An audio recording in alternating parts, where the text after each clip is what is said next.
नमस्कार दोस्तों, स्वागत है हमारे चैनल एनलाइटन एंड ग्रो पर। आज हम चर्चा करेंगे करंट अफेयर्स के कुछ क्वेश्चंस के बारे में। आगे बढ़ने से पहले अगर आपने हमारे चैनल को सब्सक्राइब नहीं किया है तो कृपया सब्सक्राइब कर लें ताकि आपको समय समय पर नए टॉपिकों पर जानकारी मिलती रहे। आइए वापस चलते हैं अपने आज के टॉपिक पर, करंट अफेयर के कुछ क्वेश्चंस। पहला है, पश्चिम बंगाल सरकार द्वारा लिया गया एक निर्णय जिसके द्वारा गठन किया जाएगा। ये किसका गठन किया जाएगा? ये विधान परिषद का गठन किया जाएगा।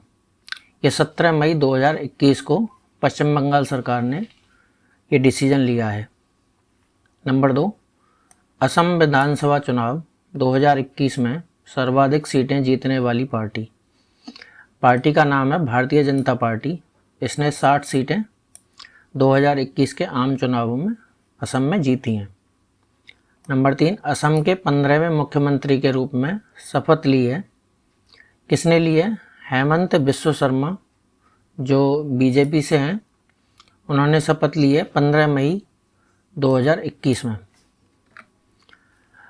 चौथा क्वेश्चन हमारा आता है, हाल ही में हुए आम चुनाव हेतु भारत निर्वाचन आयोग द्वारा किन किन राज्यों में अधिसूचना जारी की गई थी?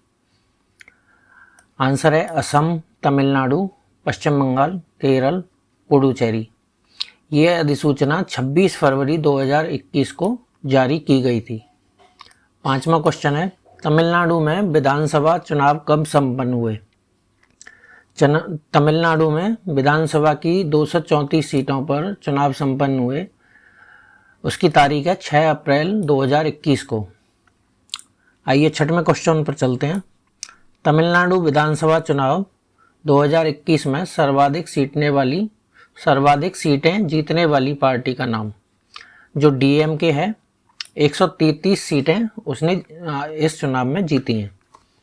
सातवां क्वेश्चन आता है, तमिलनाडु के नए मुख्यमंत्री एमके स्टालिन 7 मई 2021 को इन्होंने शपथ ग्रहण की है। MK Stalin. आठवां क्वेश्चन आता है, पश्चिम बंगाल विधानसभा चुनाव 2021 में सर्वाधिक सीटें जीतने वाली पार्टी। तो पार्टी का नाम है अखिल भारतीय तृणमूल कांग्रेस। पार्टी का नाम है अखिल भारतीय तृणमूल कांग्रेस। इसने कितनी सीटें जीती हैं? 213 सीटें। इसका मत परसेंटेज कितना है? 47.94। आइए 9वें क्वेश्चन पर चलते हैं। लगातार तीसरी बार पश्चिम बंगाल में मुख्यमंत्री कौन बना? तो आंसर है ममता बनर्जी। इन्होंने 5 मई 2021 को तीसरी बार पश्चिम बंगाल के मुख्यमंत्री के रूप में शपथ ली है। 10वां क्वेश्चन आता है, केरल विधानसभा चुनाव 2021 में लगातार दूसरी बार सत्ता में किसने वापसी की? तो वाम लोकतांत्रिक मोर्चा एलडीएफ ने इसमें वापसी की है। 11वां क्वेश्चन आता है, केरल में लगातार दूसरी बार मुख्यमंत्री कौन बने? तो इनका नाम है पिनराई विजयन। इनका नाम है पिनराई विजयन। इन्होंने 12 मई 2021 को दूसरी बार केरल के मुख्यमंत्री के रूप में शपथ ली है। 12वां क्वेश्चन आता है, पुडुचेरी में आम चुनाव 2021 कब संपन्न हुए? ये 6 अप्रैल 2021 को संपन्न हुए और पुडुचेरी में 30 सीटों पर आम चुनाव हुए थे। 13वां क्वेश्चन, अखिल भारतीय एनआर कांग्रेस के संस्थापक जिन्होंने चौथे कार्यकाल हेतु पुडुचेरी के मुख्यमंत्री के रूप में शपथ ली, इनका नाम है एन रंगास्वामी। नाम है एन रंगास्वामी। आइए 14वें क्वेश्चन पर चलते हैं। पुडुचेरी विधानसभा चुनाव 2021 में सर्वाधिक सीटें जीतने वाली पार्टी। तो जैसा हमने 13वें क्वेश्चन में पढ़ा, इसका पार्टी का नाम है अखिल भारतीय एनआर कांग्रेस, जिसने 10 सीटें सर्वाधिक जीती हैं। आइए 15वें क्वेश्चन पर चलते हैं। बिहार के 2 हरित ऊर्जा कुशल शहर होंगे। ये कौन कौन से शहर होंगे? राजगीर और बोधगया।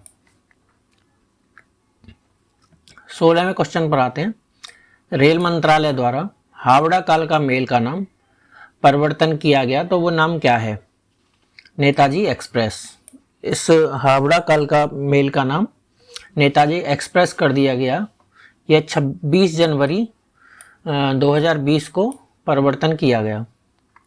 आइए नेक्स्ट क्वेश्चन पर चलते हैं। 26 दिसंबर 2020 को राष्ट्रपति रामनाथ कोविंद द्वारा उद्घाटित INS खुकरी स्मारक कहाँ स्थित है? ये दीव में स्थित है। INS खुकरी स्मारक दीव में स्थित है।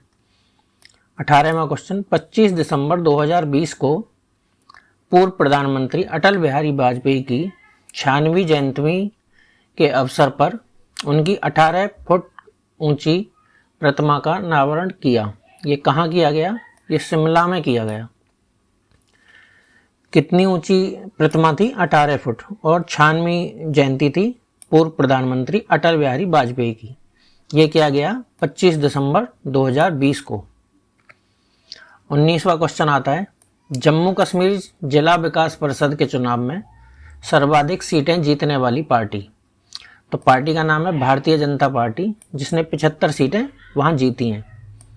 20वां क्वेश्चन आता है, वर्ष 1971 में भारतीय सशस्त्र सेनाओं द्वारा पाकिस्तान पर जीत की 50वीं वर्षगांठ कब मनाई गई? ये 16 दिसंबर 2021 को मनाई गई, जबकि केंद्र सरकार ने 16 दिसंबर 2020 से लेके 16 दिसंबर 2021 तक की अवधि को घोषित किया गया था, और ये स्वर्णिम विजय वर्ष के रूप में मनाया गया। अगला क्वेश्चन आता है, प्रधानमंत्री नरेंद्र मोदी ने नई दिल्ली में देश की नई संसद भवन का भूमि पूजन व शिलान्यास किया। यह कब किया गया? 10 दिसंबर 2020 को। अगला क्वेश्चन आता है, नए संसद भवन का निर्माण किसके अंतर्गत किया जा रहा है? तो ये सेंट्रल विस्टा प्रोजेक्ट के अंतर्गत किया जा रहा है। सेंट्रल विस्टा प्रोजेक्ट के अंतर्गत। आइए 23वें क्वेश्चन पर चलते हैं। नए संसद भवन में लोकसभा सदस्यों के बैठने की क्षमता कितनी है? ये 888 सदस्य इस नए संसद भवन में लोकसभा सदस्य बैठ सकते हैं। 24वां क्वेश्चन, नए संसद भवन में राज्यसभा सदस्यों के बैठने की क्षमता वो 384 है। अगला क्वेश्चन, नए संसद भवन के बनकर तैयार हो जाने की संभावना, ये 2022 तक बनकर तैयार हो जाने की संभावना है। ये भारत की आज़ादी की 75वीं वर्षगांठ पर, ओके, 75वीं वर्षगांठ पर। आइए 26वें क्वेश्चन पर चलते हैं। 12 नवंबर 2020 को प्रधानमंत्री नरेंद्र मोदी द्वारा वीडियो कॉन्फ्रेंसिंग के माध्यम से JNU में किसकी प्रतिमा का अनावरण किया गया? तो JNU में ये स्वामी विवेकानंद की प्रतिमा का अनावरण किया गया। अगले क्वेश्चन पर चलते हैं। 27वां क्वेश्चन है, 10 नवंबर 2020 को बिहार विधानसभा चुनाव परिणाम की घोषणा की गई थी। इस चुनाव में किसको बहुमत प्राप्त हुआ? ये राष्ट्रीय जनतांत्रिक गठबंधन NDA, ये केंद्र में भी सरकार है, NDA की सरकार जो है उसी को ये गठबंधन बहुमत प्राप्त हुआ। 28वां क्वेश्चन, बिहार विधानसभा चुनाव 2020 में NDA को कितनी सीटें प्राप्त हुई? तो NDA को 125 सीटें प्राप्त हुई थी। 29वां क्वेश्चन, बिहार विधानसभा चुनावों में सर्वाधिक सीटें प्राप्त करने वाला जो राजनीतिक दल था उसका नाम क्या था? तो इसका नाम है महागठबंधन का राष्ट्रीय जनता दल। इसने 75 सीटें जीती हैं। अगला क्वेश्चन, तीन परिवर्तनकारी शहरी मिशन जिनके लॉन्च होने की 6वीं वर्षगांठ आवासन एवं शहरी कार्य मंत्रालय द्वारा मनाई गई। ये कब मनाई गई? ये मनाई गई 25 जून 2021 को। तो ये 3 परिवर्तनकारी शहरी मिशन कौन कौन से थे? पहला है स्मार्ट सिटीज मिशन, दूसरा है अमृत जो है Atal mission for urban reservation and urban transformation, तीसरा है प्रधानमंत्री आवास योजना शहरी। 31वां क्वेश्चन पे आते हैं, स्मार्ट सिटीज मिशन के तहत आयोजित प्रतियोगिता जिसके परिणाम आवासन एवं शहरी कार्य मंत्रालय द्वारा जारी किए गए, ये कब जारी किए गए? ये जारी किए गए 25 जून 2021 को। इस प्रतियोगिता का नाम क्या है? इंडिया स्मार्ट सिटीज अवार्ड्स प्रतियोगिता, ISAC 2020। अगले क्वेश्चन पर आते हैं। ISAC 2020 के तहत घोषित सिटी अवार्ड के संयुक्त विजेता का नाम क्या है? जो राज्य थे जो सिटी अवार्ड के लिए संयुक्त विजेता घोषित किए गए थे, तो नाम है इंदौर एवं सूरत। 33वें क्वेश्चन पर आते हैं। ISAC 2020 के अंतर्गत राज्य अवार्ड के विजेता, तो इसमें प्रथम विजेता उत्तर प्रदेश रहा है, द्वितीय जो विजेता रहा है मध्य प्रदेश रहा है, तृतीय विजेता तमिलनाडु। नेक्स्ट क्वेश्चन, ISAC 2020 के तहत स्मार्ट सिटीज लीडरशिप अवार्ड के 3 शीर्ष विजेता, तो ये जो स्मार्ट सिटीज लीडरशिप अवार्ड के 3 विजेता हैं, ये अहमदाबाद, नंबर 2 वाराणसी, नंबर 3 रांची। पहला अहमदाबाद, वाराणसी, दूसरा, तीसरा रांची। नेक्स्ट क्वेश्चन पर आते हैं। युवा योजना में युवा का पूर्ण अर्थ क्या है? तो युवा योजना में युवा का पूर्ण अर्थ है young, upcoming and versatile authors. इसे युवा को हम इंग्लिश में भी young, upcoming and versatile authors. Next question पर आते हैं। युवा योजना किसका अंग है?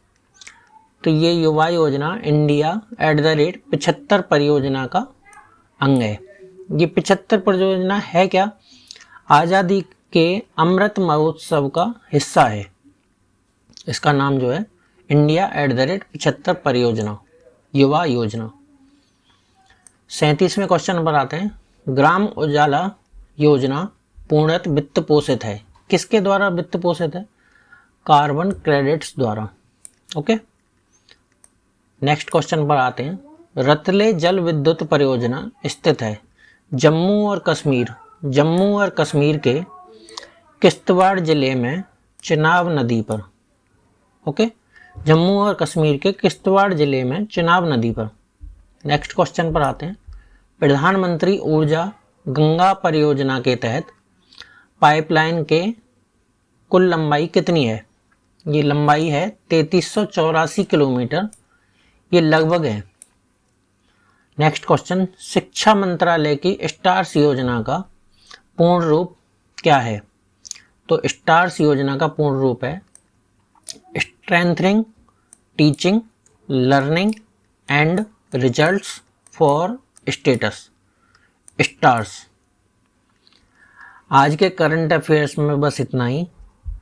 मिलते हैं नेक्स्ट क्लास में नए क्वेश्चनों के साथ। धन्यवाद।